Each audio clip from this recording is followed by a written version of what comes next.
radioaktivitas. Apa itu radioaktivitas? Proses pemancaraan radiasi dari ultraviolet tidak stabil menjadi stabil. Oke, sini ada partikel radiasi. Partikel radiasi adalah partikel yang dilepas atau dipancarkan oleh nuklida stabil untuk mencapai kestabilan. Partikel radiasi dapat berupa proton, neutron, deuteron, delta, sinar alfa dan sinar beta, positron dan sinar gamma. Contoh partikel radiasi partikel alfa dan partikel beta. Oke, contoh-contoh partikel radiasi yang ada di bumi sehari-hari adalah dari sinar matahari yang tembus ke bumi dan radiasi dari orang yang masih mendapur dari desi kompor. Lanjut. Lalu selanjutnya ada manfaat dari isotop. Yang pertama itu ada isotop dalam bidang kedokteran, itu teknik 99 dan teknik 201 yang digunakan secara bersamaan untuk mendeteksi kerusakan jantung.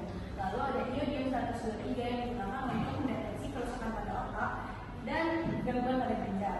Lalu ada kolot 60 yang digunakan untuk terapi dan mematikan sel kanker serta tumor karena dapat menghasilkan gamma. Lalu selanjutnya ada karbon 14 yang digunakan untuk mendeteksi ketidaknormalan anemia atau diabetes. Lalu radioisotop dalam bidang pertanian, itu ada fosfor 32 yang digunakan untuk menghasilkan tumbuhan baru yang lebih unggul daripada induknya. Lalu ada radioisotop dalam bidang hidrologi, yaitu natrium 24 yang digunakan untuk mempelajari aliran kecepatan aliran sungai. Lalu ada radioisotop dalam bidang sains, yaitu iodium 131 yang digunakan untuk mempelajari kesetimbangan dinamis. Yang tadi ada oksigen 18 yang digunakan untuk mempelajari reaksi acidifikasi. Sini ada aktivitas radiasi. Aktivitas radiasi itu peluruhan dengan memas partikel radiasi memiliki ukuran seberapa banyak partikel itu meluruh. Makin aktivitas makin cepat kestabilan ini baru tercapai. Jadi di sini cara hitung aktivitas radiasi itu ini rumusnya. Sini ada A itu sebagai aktivitas atau kejadian analitik atau apa ini Becquerel. Terus ini lambda sebagai konstanta perubahan dan N jumlah partikel. Ini nanti bakal dipakai di pas perhitungan dan ini ada apa sih? Curie. Oke, ini 3,70 kali 10/10. Cara penghitungannya itu dari soal ini hitung aktivitas 1 kilogram radium kurang 226 yang memiliki konstanta perubahan 5 kali 1 kali 10/10. Jadi pertama 1 kilogram radium dikurang 226 kandungan dibagi 1.226. Hasilnya itu 4,242 mol. Terus di sini cara hitungnya tuh jumlah partikel radium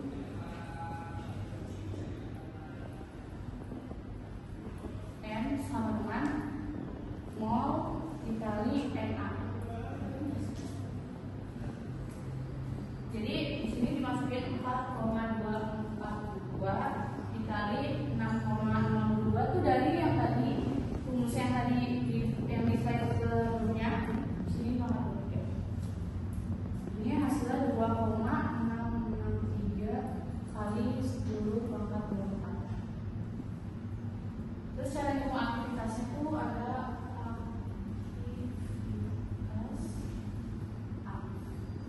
sini ada lambda dikali N dengan 5,1 dikali 10/10 dikali 2,663 dikali 10/24. Hasilnya itu 1,358 dikali 10, nah terus di sini caranya kita ini lagi nanti.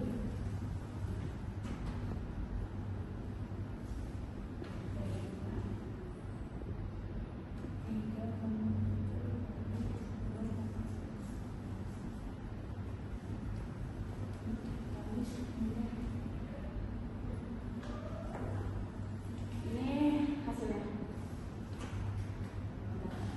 Oke, untuk selanjutnya ada waktu paruh. Apa itu waktu paruh? Waktu paruh adalah waktu yang diperlukan untuk mencapai dari setengah. Nah, ini dari grafiknya paruh. Dan ini bisa dirumuskan seperti ini: A berada sama dengan setengah T per T kapital atau sama dengan setengah pangkat N. Nah, dengan menyatakan A sama dengan lambda kali N, maka pengembangan rumus tersebut dapat menjadi seperti ini. Nah, waktu paruh itu adalah salah satu materi yang bisa kita cari rumusnya dengan berbagai macam.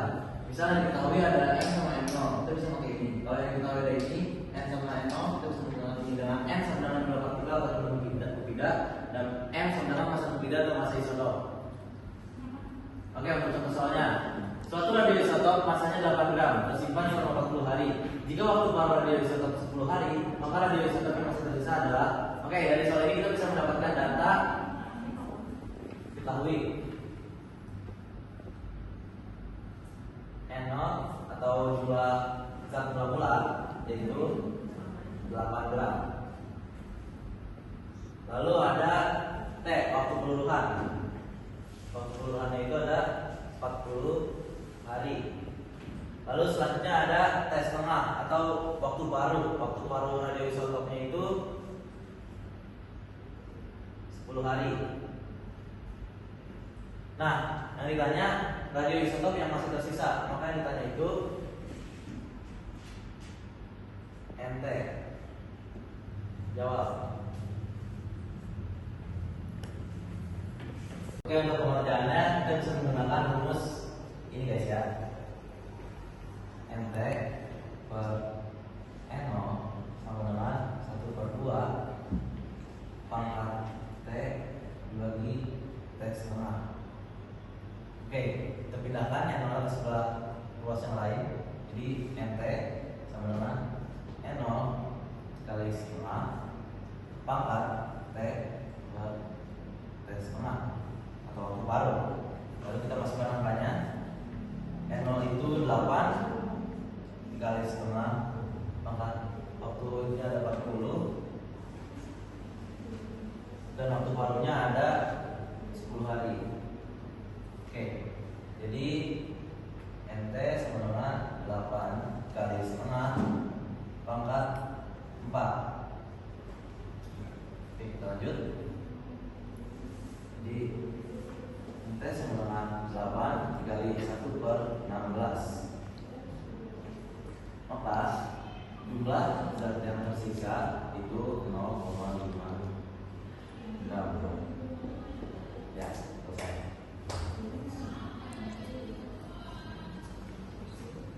Ini ada daya tembus. Daya tembus ini radioaktif adalah kemampuan sinar radioaktif untuk menembus materi.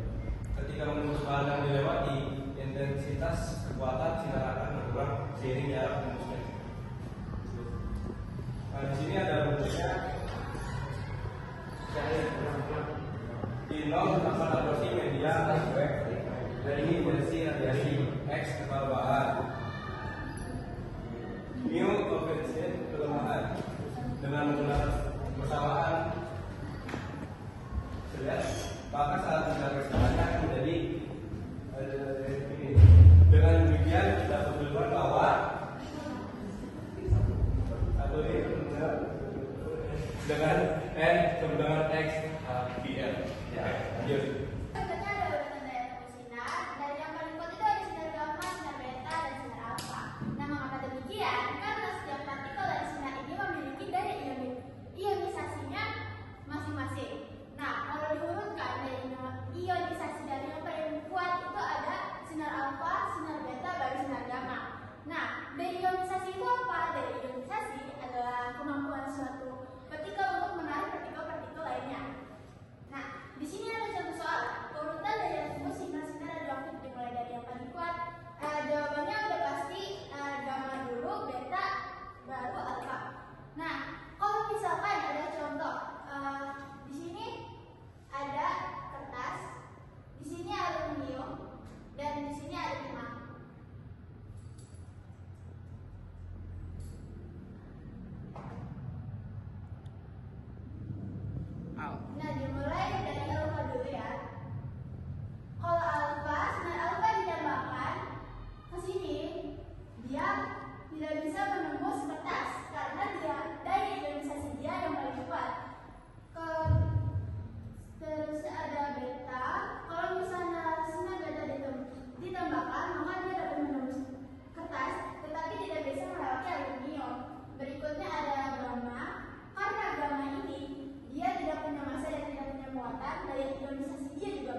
Sekian presentasi dari kelompok kami. Apabila